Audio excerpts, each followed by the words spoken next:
ഇത് വള്ളിയമ്മ. മൈലമ്പാടി സ്കൂളിൽ വിദ്യ പകർന്നു തന്ന അധ്യാപകരോടാണോ കഞ്ഞി തന്ന വള്ളിയമ്മയോടാണോ കൂടുതൽ സ്നേഹം എന്ന് ചോദിച്ചാൽ, വിശക്കുന്നവന് വിദ്യയേക്കാൾ ആവശ്യം ഭക്ഷണം തന്നെയാണ്. അങ്ങനെയാണെങ്കിൽ കഞ്ഞി തന്ന വള്ളിയമ്മയാണ് എനിക്കേറെ ഇഷ്ടം. 11 മണിയാകുമ്പോഴേക്കും വയറങ്ങ് ഇരയ്ക്കാൻ തുടങ്ങും. അങ്ങനെ വയറിരയ്ക്കുമ്പോൾ മൂത്രമൊഴിക്കാൻ പോയിക്കോട്ടെ എന്ന് ചോദിച്ചിട്ട് കഞ്ഞിപ്പുരയിലേക്ക് പോകും.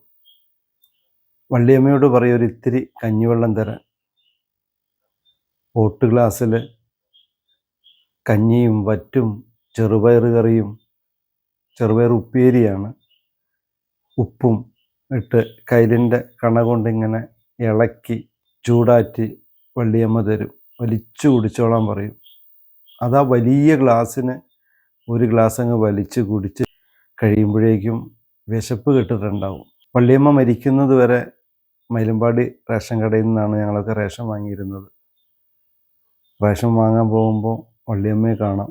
ചില വ്യക്തികൾ അങ്ങനെയാണ്, ജീവിതത്തിൻ്റെ ഗതികെട്ട സമയത്ത് ചേർത്ത് പിടിച്ചവർ.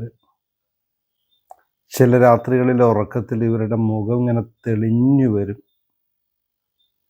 വള്ളിയമ്മയുടെ ആ മുഖം നോക്കിക്കേ, ആ പുഞ്ചിരി.